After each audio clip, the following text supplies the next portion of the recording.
Live from Toronto, Canada, Earth. The Conspiracy Show with Richard Sarrett on Zoomer Radio.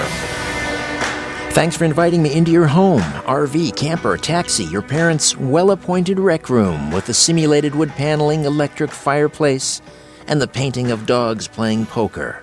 That greasy spoon just off the interstate, and your cabin in the woods. A big howdy to all of you listening in on our flagship station, Zoomer Radio, AM 740 and 96.7 FM here in Toronto. Hi to those of you tuning us in on one of our fine affiliate stations across North America. And hey you, streaming us live at zoomerradio.ca, and those of you who stream us on YouTube. Just a reminder, no live stream tonight on YouTube. The live stream will resume the second week of September. However, the audio from this broadcast will be up on the YouTube channel within days. And again, the YouTube channel is Strange Planet, which you can access. You can access the YouTube channel and my podcasts and information on this radio program, The Conspiracy Show. It's all found at strangeplanet.ca. Now, just a quick programming note before we get rolling here with Vlad Eisengrim, a.k.a. Scott McClelland. Coming up next week, journalist Nick Bryant will be here in the first hour to discuss the whole Jeffrey Epstein child sex ring story that is really just shaking not only Washington, D.C., but really the whole world to its core. Who knows how high this will go? And we'll get into the Lolita Express and the Lolita Island and who's involved and implicated, etc. Then, in the second hour, Chris Newby has a new book. It's called Bitten, The Secret History of Lyme Disease and Biological Weapons. She'll join me. Now, this book has gained tremendous currency of late because a member of the House of Representatives in Washington cited this book as sort of his inspiration into wanting to question the Pentagon, to hold a hearing and question the Pentagon as to whether or not they weaponized ticks as a biological weapon. Something, many of us have sort of suspected for many, many years. Well, now we may get a hearing on that, and it's part in large measure due to Chris Newby's book, Bitten, The Secret History of Lyme Disease. She joins us the second hour next week. All right, let's usher in the master of macabre. Scott McClelland has been creating productions based on the strange and bizarre. He was brought up on his grandfather's carnival, and Scott is preserving the secrets and carrying on the traditions passed down by his famous grandfather, Professor N.P. Luchuk. Scott's productions have been showcased on A&E, TLC, the National Geographic Channel, and CBC. And now, after more than a quarter century of touring with his own Circus Sideshow, Carnival Diablo, and filling theaters with curious patrons during the Paranormal Show, Scott has decided to open up his home, the Diablo Manor, for a special evening that embodies everything he loves: the 19th century, the supernatural, strange anomalies, freaks, ghosts, and cryptozoology. A great pleasure to welcome Scott McClelland back to The Conspiracy Show. How are you, Scott? I'm very well, Richard. How are you? Terrific, thank you. And looking forward to meeting you up once again up at Occulticon 2019. Yeah. Which is September 13th, 14th, and 15th. And you're going to be performing the Paranormal Show. Tell us about it. Well, the Paranormal Show is a show based on paranormal activity live on stage. I basically will be on stage performing different feats that are tests of the supernatural: psychokinesis, retrocognition, telekinesis, mind reading, all of the things that basically people have always questioned about the paranormal will not be answered, but will be a part of the evening itself. And the fascinating thing about it is 75% of the show is audience participation. So the audience becomes totally involved and immersed in the world of the supernatural during the performance. And which dates of the three are you performing? I am performing, as far as I know, on the 14th, which is the Saturday. Right. And I'll be speaking on the 14th, and Victor Vigiani, who just left the studio, he'll be up at Occulticon as well, presenting on UFOs, and Christian D. Cadieux from Paranormal Contractors will also be up there. But there's Steve Santini has an amazing collection of artifacts from the Titanic and other shipwrecks. So Occulticon 2019 happening in Holstein, Ontario, which is in Grey County. This beautiful 61-acre, it's forested, there's lakes, ponds, plenty of camping and cabins, and it'll be a great time. September 13th, 14th, 15th. You can go to occulticon.com for more information. All right, so let me ask you about living or growing up, really, on your grandfather's, touring with your grandfather's Circus Sideshow. How old were you when you ran away and joined the circus? Well, we've got pictures of me at 6 weeks of age in front of my grandfather's Ferris wheel, but I didn't start to apprentice under him until I was 11 years old. And from 11 to 25, I spent every summer learning, I hate to use the word the tricks of the trade, but how to become a showman. And also basically how to run a show based around the strange and bizarre, which is Circus Sideshow, and what I'm now doing, the Paranormal Show, because my grandfather also performed seances live on stage. Wow. What a life. Yeah. What a life growing up and spending your summers traveling in a Circus Sideshow. How did you travel across the country back then? I usually travel by train. My parents would put a little note in my pocket that says, "My name is Scott McClelland. Make sure that I get to this destination at this time, and or this hotel." And that was basically the way I traveled for the first 5 or 6 years of my life, from 11 to about 16 years of age. At 17, I had my license, so I could drive. Tell us a little bit about your grandfather, Professor N.P. Luchuk. How did he get started? Well, my grandfather was a person that was really a Renaissance man in the industry. He not only could perform on stage, things like magic and hypnotism and sideshow feats, but he also was what they called historically the brain from the Ukraine, because he was an inventor and a botanist and a chemist.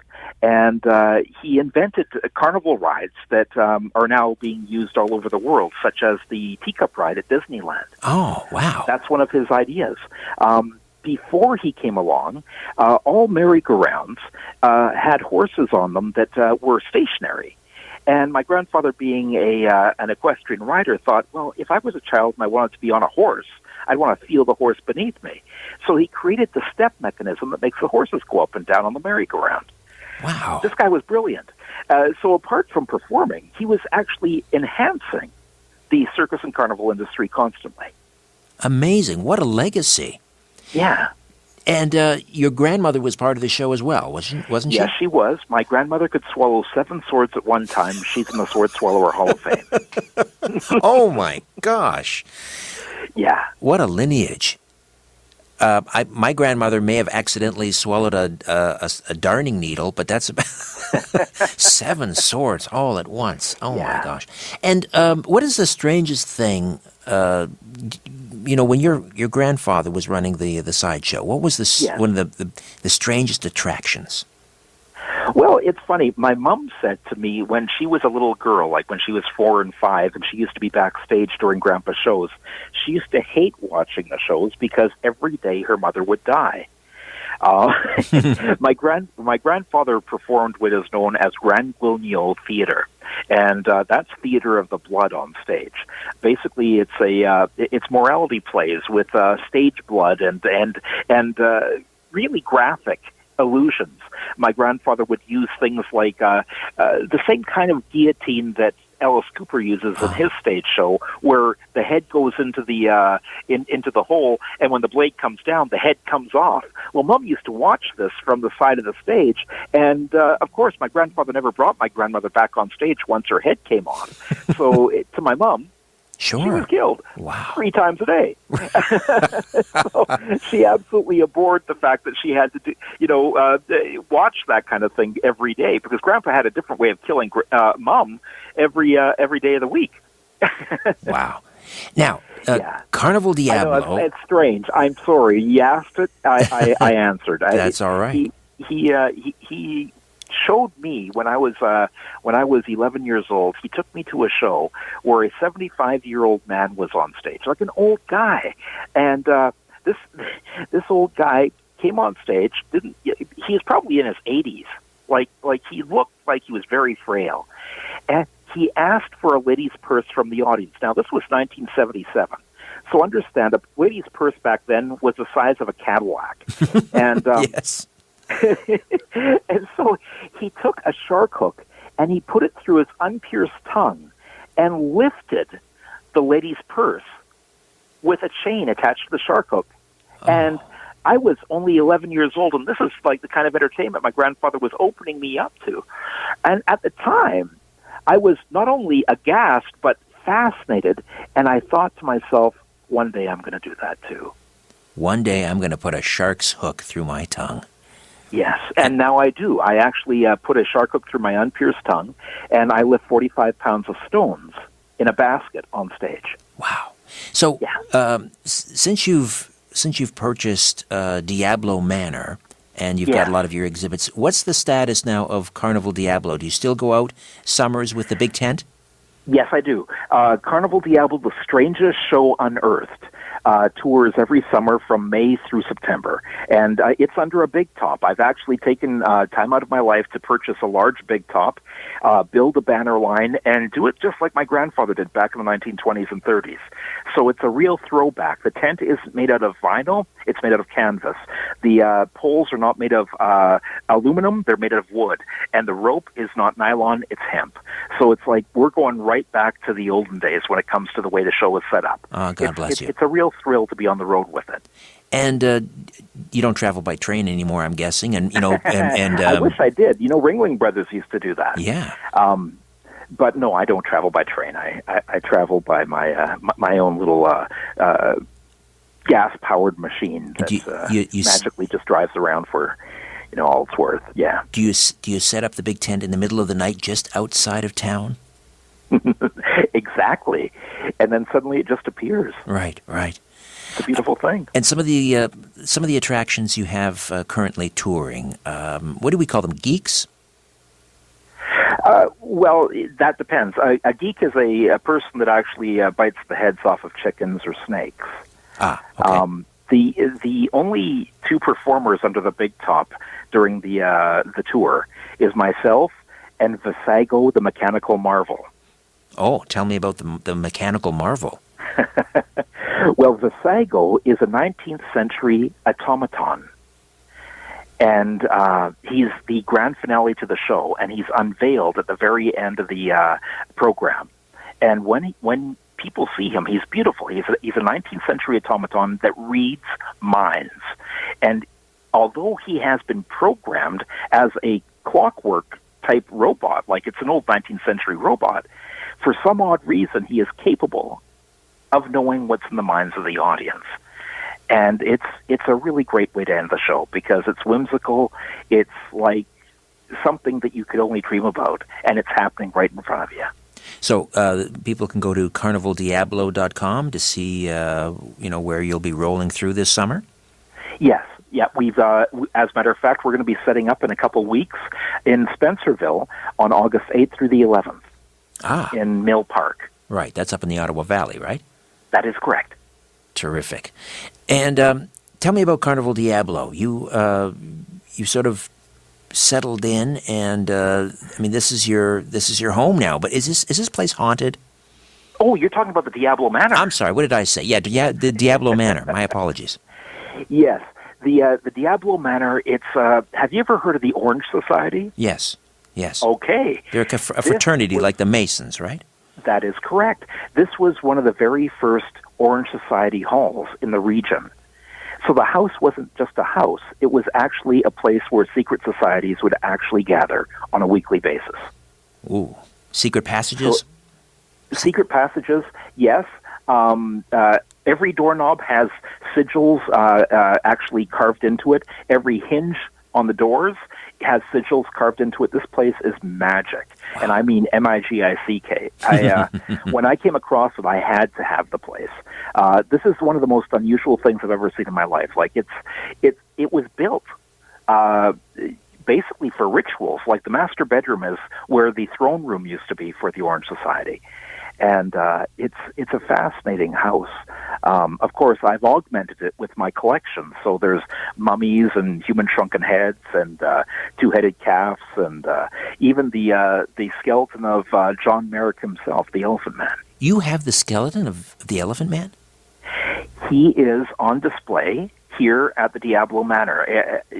Now, understand, it's on loan right now, but I'm very proud to actually have that with me. And man, when you come to the Diablo Manor, it begins with a full tour of all the artifacts with the stories, and then from there we have a 3-course Victorian meal, and then the evening ends in the parlor with a 75-minute show. The Paranormal Show. Well, no, it's a show written specifically for the Diablo Manor, because it's close up and personal. So the Paranormal Show is built for a larger stage. The Diablo Manor show is it's frightening on its own rights, because the fact that it's something where instead of having like 1,500 people in an audience, I only allow 10. Wow, very exclusive. Every single person is involved, yeah. Every time we do the Diablo Manor, it's only for 10 people. Okay, and did you tell me once that in order to get there, people are blindfolded? Well, no, they aren't blindfolded, but it's a secret location. So once you purchase your tickets, we get notified through the ticket system that we have, and immediately we send you a special map that allows you to find your way to the Diablo Manor. Oh, I see. And so it's impossible to find unless you're actually lucky enough to have purchased the ticket. I see. Yeah. And so, how do people reserve if they want to go to the Diablo Manor? Well, basically, all you have to do is go to www.diablomanor.com, and all the information is there. And it talks about the food, it talks about the entertainment, it talks about where you can get your tickets. Well, you can just click on ticket sales, and it will take you right to it. It's a great site. Fantastic. Scott McClelland is here from the Paranormal Show, Diablo Manor, Carnival Diablo, and the website there is carnivaldiablo.com. And is it theparanormalshow.com? If you want to read and learn more about the Paranormal Show, it's theparanormalshow.net. .net, sorry. All right. Yeah. And Scott will be appearing at Culticon 2019. He'll be performing the Paranormal Show on Saturday, September the 14th. And again, occulticon.com is where you go for tickets and more information. All right. I know we've talked about this before, but it's one of my favorite all-time stories, and that is Waldo, the homicidal dummy. We're going to do that, though. We're coming up on a break. Before we break, though, I just want to get a bit of a tour of Diablo Manor. Tell me about some of the other strange artifacts. I'd be happy to. When you enter the Diablo Manor, one of the first things that I show you is a mummy's head from the British Museum, carbon dated at 1400 BC. Then we move on from there to an unveiling of the actual mermaid that P.T. Barnum showed back in 1873, and it was called the Fiji Mermaid. This is the same time period that Darwin brought out his book, Origin of Species, and basically Barnum thought it was so funny that he got a taxidermist to take and shave the front of a monkey and sew it onto the back of a sea bass, and he went to the papers and went, "Ladies and gentlemen, you're part of something amazing right now. Come and see that man came from fish." And he made, in the first year of showing this crazy-ass, like, taxidermied thing, $7.5 million Oh, at my. 5 cents a person. Then he turned it around the next year and he said, "Ladies and gentlemen, you've been part of the world's largest hoax. Come and see what fooled the world." And that next year he made $8.3 million. Are those in today's dollars, or is that how much he made back then? That's in today's dollars. Wow. At 5 cents a person. He was touring this all over the place, and people were just falling all over themselves to go and see it. He was an amazing showman. And from there, you get to see the Elephant Man skeleton. There's a shrine to my grandfather's life that you'll get to see. There are human shrunken heads. There is, my goodness, there's an actual Hand of Glory. Now, there's only 2 in the world. There's one in Whitby Abbey in England, and there's the one that my grandfather had in his collection. And so that is one of the last things you see before we move into the dining room and begin a rather beautiful but unusual meal. What's the Hand of Glory? A Hand of Glory is basically a hand that's been severed from a criminal that's been hung in the court. And then they imbue the hand with a certain power so that when it is pointed at a locked door, it unlocks it and places everybody beyond the door under a deep trance so the place may be robbed. It's a rather valuable object of certain individuals. All right. We're going to head into a break here. When we come back, we'll talk to you about Waldo, the homicidal dummy. If you haven't heard this story before, wait until you do. Back with more of my conversation with Scott McClelland from Carnival Diablo, the Paranormal Show, and Diablo Manor right here on The Conspiracy Show. 740 740. Vlad Eisengrim, a.k.a. Scott McClelland from Carnival Diablo, Canada's oldest, longest-running Circus Sideshow, traveling Circus Sideshow, under the Big Top, and it's coming to a town near you. You can go to carnivaldiablo.com, and he is also the man behind the Paranormal Show, theparanormalshow.net. And that tour is around as well, and it is coming to Occulticon 2019 up in Holstein, Ontario, in Grey County, September the 14th, Saturday, September the 14th, occulticon.com for tickets and information. And we should also mention, of course, diablomanor.com, where you can go for a wonderful, first you'll tour the manor and see all of these things, the Hand of Glory, the bones of the Elephant Man. Do you still have the two-headed calf?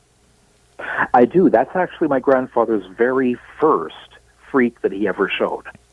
Ah. He under a 10-foot by 10-foot black tent back in 1920, he only had one thing, and that was this wonderful two-headed calf that he had purchased from a museum in Peoria, Illinois. And basically, he built his carnival from the sales he made off of showing that two-headed calf. Oh, wow. Amazing. Yeah. So we have to talk about, I hope you don't get tired of telling this story, Scott. It's one of my favorites. Not at all. You have quite a, is this the one attraction that people ask you the most about, Waldo? Yes, it's my most famous attraction. Basically, Waldo is a ventriloquist dummy that has a rather nefarious history. A very famous vaudeville entertainer named Harry Tomani had gotten, finally, after years and years of working towards it, a big contract on the Lyceum circuit. Now, the Lyceum circuit is kind of like getting to do Broadway on the road. It's the big one. It's the big ticket, and he had decided to get a new ventriloquist dummy. He was a ventriloquist. He decided to get a new ventriloquist dummy made for that tour, and he commissioned the same gentleman that had made the dummy for Edgar Bergen, which was Charlie McCarthy. Right. So we know for a fact, just to say this right off the top, that the carver of the dummy was not an evil person, did not do anything bad or horrible in creating this dummy. Something else must have happened to it along the way. That being said, basically, on his first night on the circuit, he was backstage, and they came to knock on the door, and they were like, 5 minutes, Mr. Tomani, 5 minutes. And he didn't answer, but that was okay because he was probably just doing his makeup. But then they made another call. Mr. Tomani, you're on. Mr. Tomani, you're on. He didn't answer the door. They broke down the door, and they found him on the ground, dead. The coroner's report stated that the fist marks on his body were the size of a 3-year-old child's fist. He was beaten to death. His dummy was then left to his daughter, who was about to be married that next year. Sadly, her and her soon-to-be husband died in a house fire, and one of the only things taken from the fire intact was the dummy. Which is made out of wood. Which is made out of wood.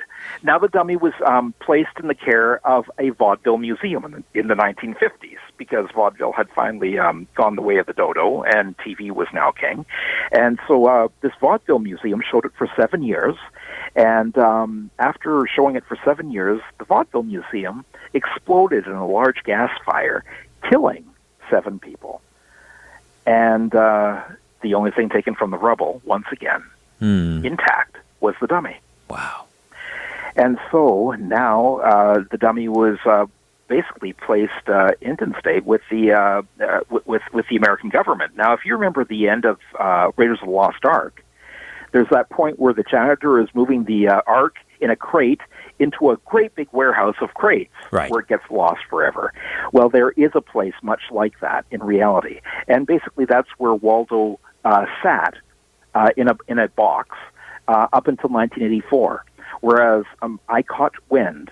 This was my very first acquisition. I caught wind through my grandfather that they were doing an auction. And I went to the auction because I had heard about the story of the dummy, and I bid highest, and I won Waldo as my first artifact. Now, when I put him on show, originally in the Carnival Diablo, I chained him to a trunk filled with 400 pounds of lead shot. And that was for the public safety and mine. And I was always curious as to what made this thing kill everybody that ever owned it. Right. I mean, we should point out, what's the body count now? So there's the Harry Tomei, the original ventriloquist. His daughter and her soon-to-be husband, so there's 2 of them that died. And then there was 7 people that died after that. That's so, 10. 7, 8, well, that's 10 people. Wow. And what does he look like? Well, the interesting thing about Waldo is you can take his wig off, and in the back of his head, if you open it up and look inside, it's almost like looking at a Swiss clock. There's over 200 working parts, and he's got like 2 winkers. His eyes go back and forth. His mouth, of course, goes up and down. But the most intriguing thing about him is the fact that he has a mechanical handshaker, which is really weird. So he can actually shake your hand. Oh, wow. And doesn't he have human teeth? Yes, thank you for bringing that up. Strangely enough, somebody over the years has taken out the little tiny strip of white wood that would have represented teeth on a ventriloquist dummy and replaced that with children's teeth. Oh, my God, that's eerie. Yeah. And I had an epiphany. I thought to myself, I got to figure out how and why this thing is the way it is. So I invited a psychic out to the original Carnival Diablo space in 1992, and I didn't tell him what the problem was with any of my objects. I just said, there's something here that really bothers me. And he went walking straight to the Waldo exhibit and pointed at it and said, is this the problem? And I said, yeah, it is. And I said, can you tell me anything about it from what you're feeling? And he said to me that the ventriloquist dummy is made of bad wood. And I said, well, what's bad wood? I don't get it. And he said, basically, I believe that this dummy was carved from a hangman's tree. Wow. And and then what is your theory, that it's possessed by every ghost that was ever hanged? From every person that was ever hanged on that tree, now that spirit, that angry spirit, is within the wood. And so if there was 15 people that had been hung on that tree, then there's 15 angry spirits within the wood, trapped there. And now they have a way and a means to move, thanks to this puppet-like body of Waldo. Have you ever seen it move on its own? Personally, I have not, but I can remember when we had it on show at the Old Space in Calgary, Alberta. I was doing my books one night when there was a sonic boom in the building, and these two guys came running from the back, and they were like, "Is that supposed to happen? Is that supposed to happen?" And I said, "What happened? Can you tell me what happened?" They said, "You got to follow us and just see this." So I went back to where the exhibit was, and there was around 65 people standing around the perimeter of the exhibit. And I said, what happened here? Because all of the other exhibits were on the ground. And they said, basically, what they had seen is the trunk that Waldo was chained to, which was filled with 400 pounds of lead shot, levitated around 3.5 feet off the ground, and then came down full force, jarring everything off of the other tables in its vicinity. So he was trying to get out. That was one of the big ones. I've been told by many people that he's actually followed them, like his head's actually turned, and he's followed them as they walked down the aisle when he was on show in the World of Wonders, when I had him on tour. Wow. And again, there's nothing mechanical about this thing. It has to be manually worked. This is a ventriloquist dummy, not a robot. So it's like all these things are really kind of disheartening. But I have them right now chained and bolted to a shelf unit here in the Diablo Manor. And he's also hogtied. And he is one of the exhibits that people can see when they're here. He's hogtied. Have you ever, would you ever untie him and use him like a ventriloquist dummy, or? No. Good God, no. With the track record of this thing, I am going to say that thing's going to stay chained up forever. I bought, at the same time I bought Waldo, a thing called a belly demon. It's carved in wood. It's around 4 feet high, and it's 350 years old. It was from a Belly tribe, and basically it was placed in front of the hut of the chief of the Belly tribe. And the belly demon is much like a sentinel on a church, like a gargoyle. Right. And there's a little drawer at its feet. And what they would do is they would take and place the nail clippings and the hair of the chief inside that little drawer, close it, and that would imbue the actual statue, this belly demon, with his essence, his energy, so he would know who to keep care of. Well, when I bought that, which was about the same time I got Waldo, I placed my own hair clippings and nail clippings into that drawer so that it would guard me from the problematic little doll that I have, Waldo. Good plan. Yeah. You have an insurance policy. All right. In a weird way, yeah. Sit tight, Scott. We'll come back. More conversation with Vlad Eisengrim, a.k.a. Scott McClelland of Carnival Diablo and the Paranormal Show and Diablo Manor. Stay with us.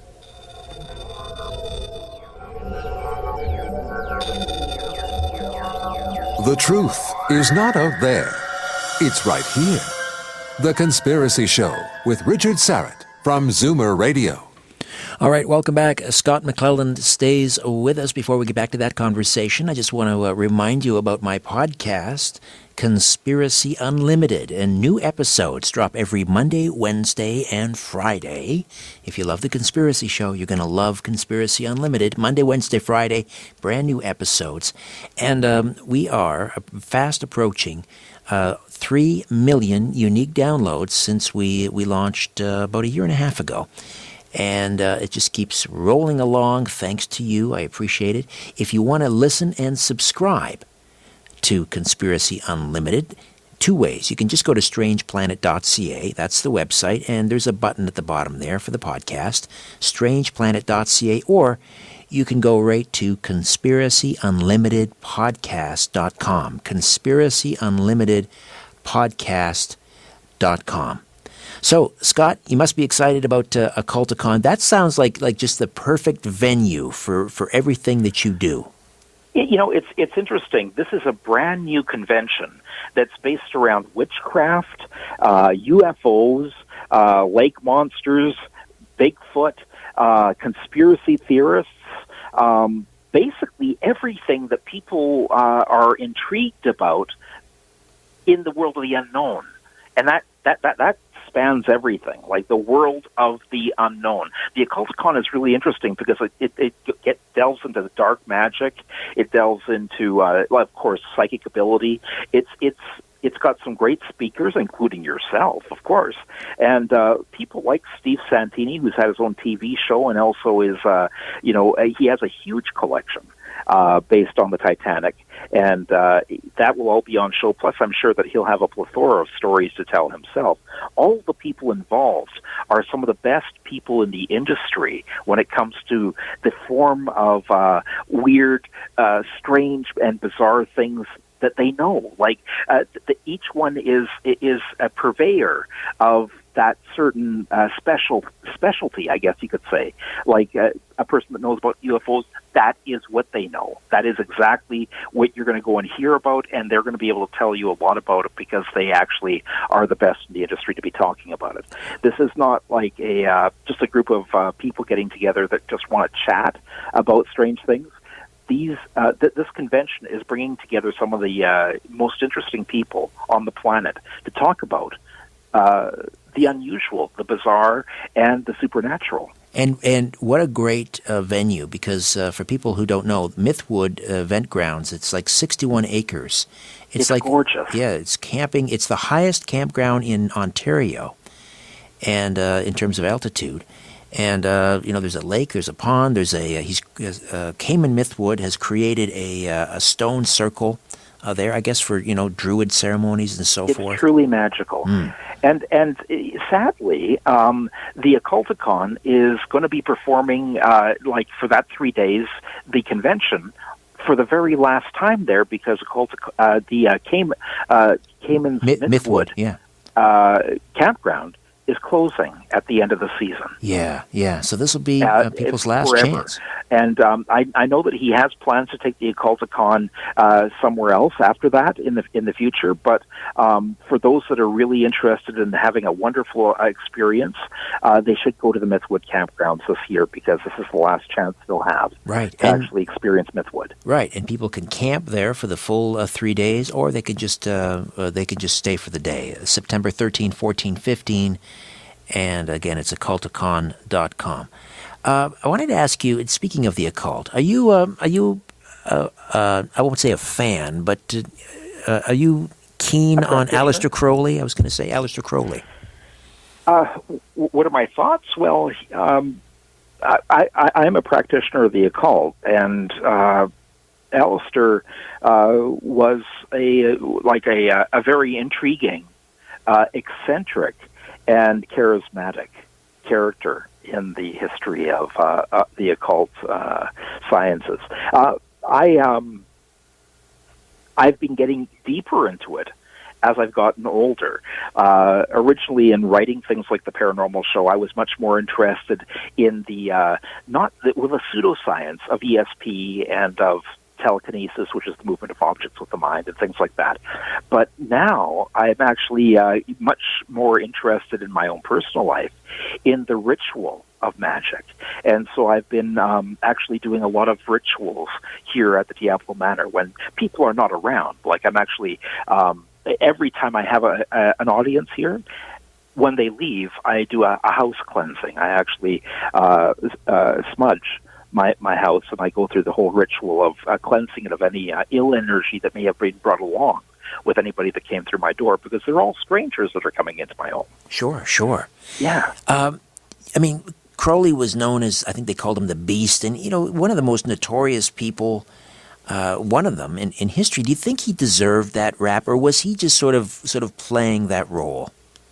Well, I think he was very charismatic, and he definitely knew what the people wanted to hear and see. And he was definitely a bit of a megalomaniac when it came to like how he played out his life, much like Salvador Dali. Dali was art. Crowley was definitely the occult. And I definitely don't poo-poo and wrong him for doing that. I think that everybody has their own journey, and Crowley's journey had created such a fantastic, interesting history for the man that people are still talking about him. A half a century after he's died. Right. Do what thou wilt is the whole of the law. Yes. We'll take a time out. We'll come back, and I wanted to ask you about Jack the Ripper, because as memory serves, you're a bit of a, I think they call You a ripperologist. ripperologist? Yeah. Can we talk about Jack the Ripper? We can. Excellent. All right. Scott McClelland stays with us. Carnival Diablo, the Paranormal Show, Diablo Manor. Back with more in a moment.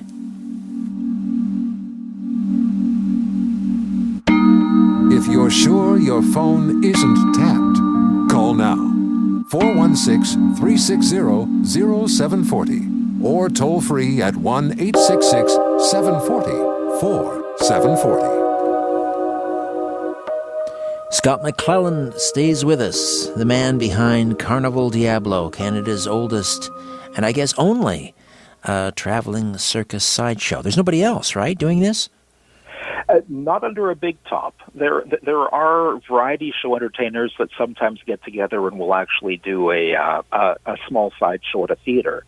But when it comes down to an actual touring circus sideshow, believe it or not only were we the ones that have been doing it for the past 27 years, but I've looked into it, and historically, before me, there was a period between 1992 and 1968 where there was nobody in Canada doing sideshow, and from 68 to 1920, the only other person doing sideshow was my grandfather. There you go. So historically in Canada, we are basically the sideshow family. That's it. That has kept it going. Sideshow royalty. Yes.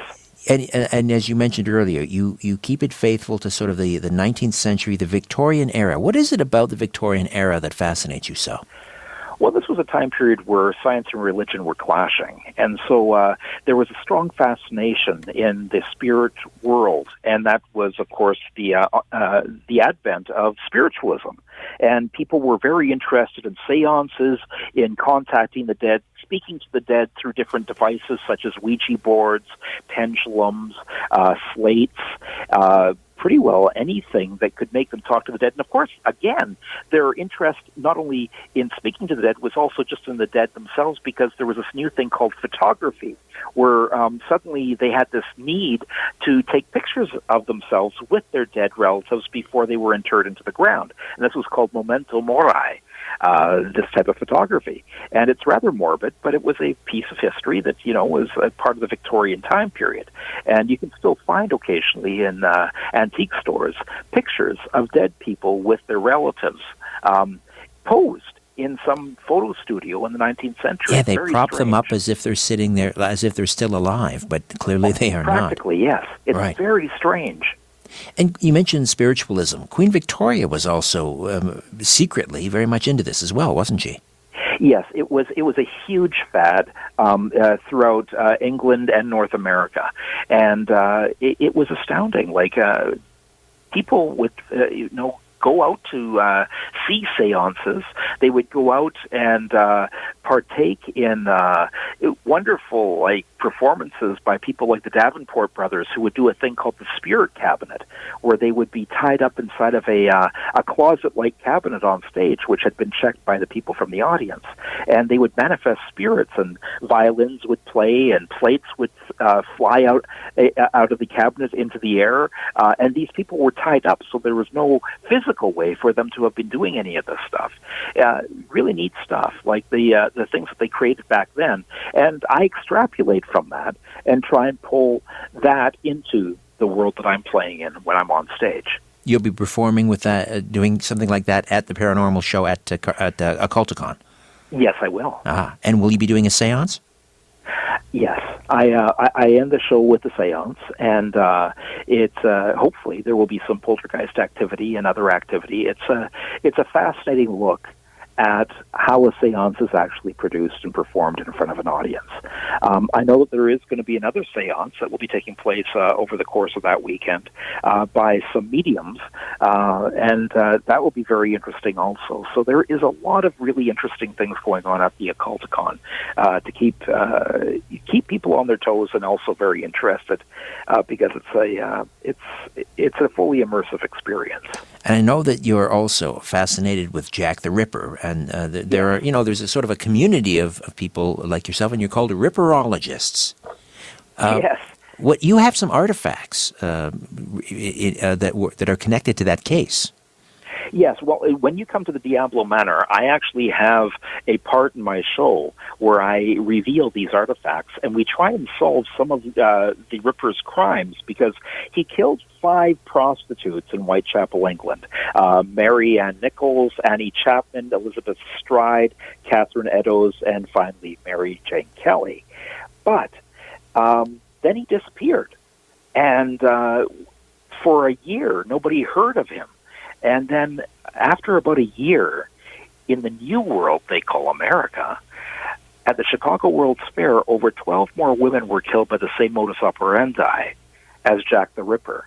And historians believe that Jack maybe had fled the country and still had such an insatiable bloodthirst that he kept on doing what he did best and kept on killing in Chicago during the World's Fair. Wow. And during the course of the evening, I try and solve the rest of the case in Chicago in 1889. Amazing. And I use the artifacts that I've collected. I have actual photographs from the trial and from the archives on Jack the Ripper. And Annie Chapman, when she was found in Mitre Square in Whitechapel, England, dead, they found clenched in her fist 2 pennies and 1 halfpenny.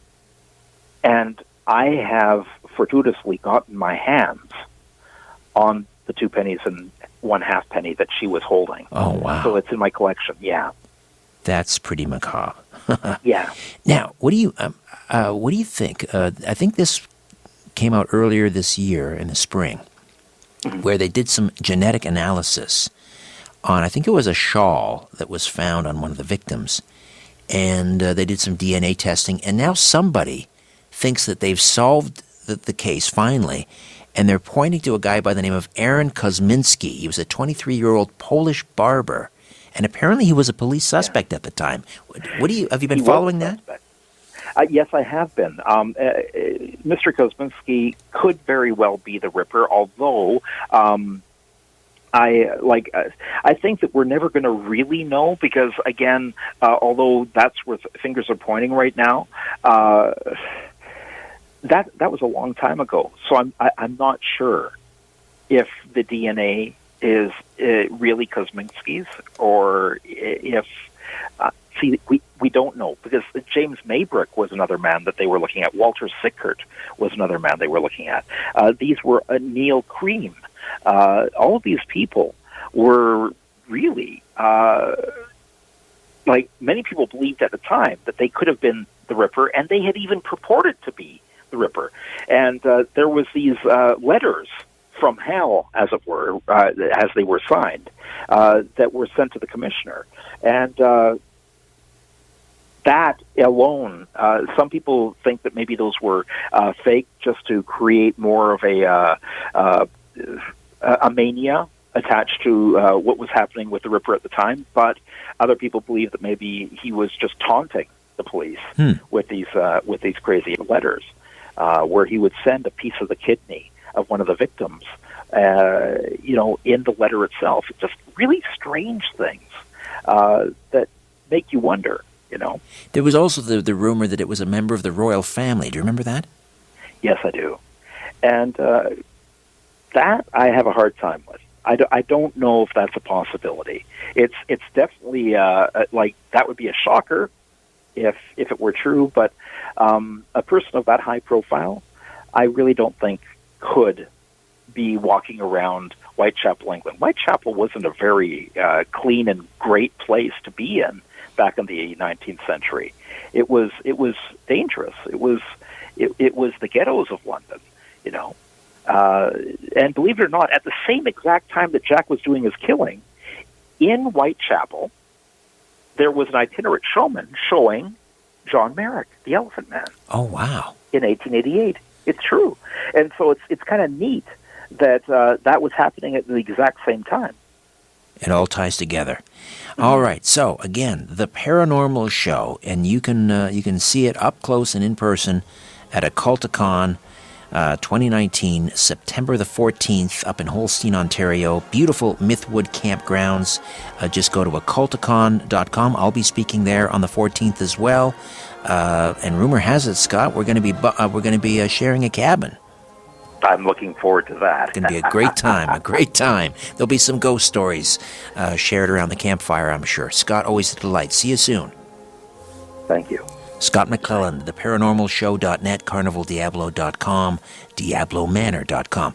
My thanks to Owen Wolf and Ryan White. Back next week with Nick Bryant, journalist Nick Bryant, about the Jeffrey Epstein case, and Chris Newby on Lyme disease. A biological weapon? Mayhaps. All right, in the meantime, don't be afraid. There's nothing concealed that won't be revealed, and nothing hidden that won't be made known. What you hear in the dark, speak in the light. What I say in a whisper, proclaim from the housetops. Move over, Aphrodite, I'm coming home. Good night.